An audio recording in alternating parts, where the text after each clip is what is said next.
Ah. Oh.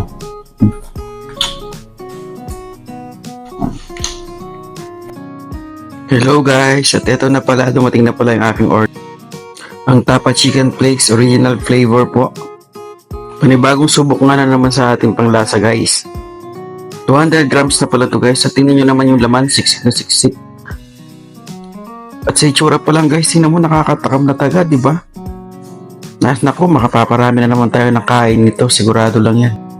At wag na wag mo lang din mapanood to ng gabi guys, kasi manginginain ka talaga. Tingnan mo naman yung itsura niyan guys, sinong hindi matatakam, di ba? Tara guys, try na natin kainin. Guys, mahihinayin na naman tayo. Like lang ito nabili ko sa TikTok shop na Tapa Chicken Flakes. Ayan siya. So, tingnan mo naman guys, siksik siya. Andito pa yung iba nilagay ko na. Ayan sobrang siksik niya. Subukan natin yung tikman. Kasi di ba yung pastel, ito tapa na. Tapa siya, tapa na chicken. Ayan. Tapos nagluto na rin para ako guys ng iklog. Ayan. Matis. Grabe yung naman nyo guys. Siksik na siksik yan. Ano ba yan? Grabe. Subukan natin lasa.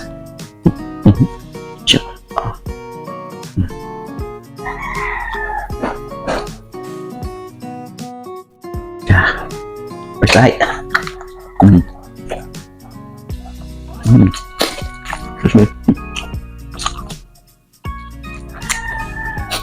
Sarap.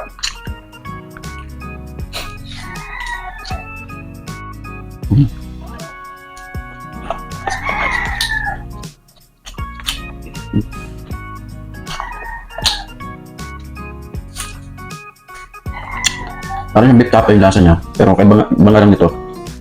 Chicken flakes siya. Sobrang malaman niya guys, sobrang siksik niya. Ano naman ako?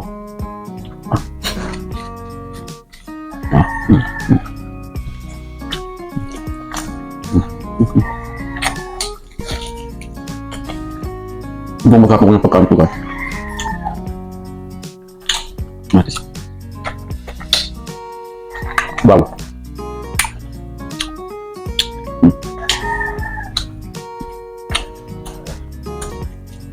Ang sarap niya.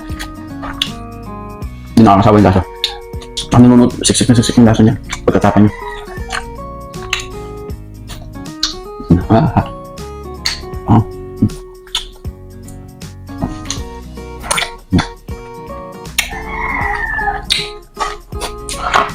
$100 ng preto guys na yung sa Yellow Basket. Mura na yan. Tagal nyo nakakainin, sobrang siksik. 200 grams. 200 grams siya, marami na. Grabe. Nabitig pa yata ako.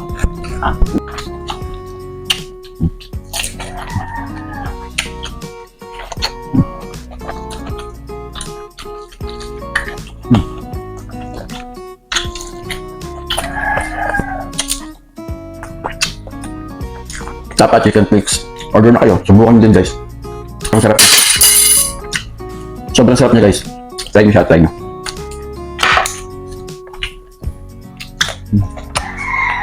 Grabe.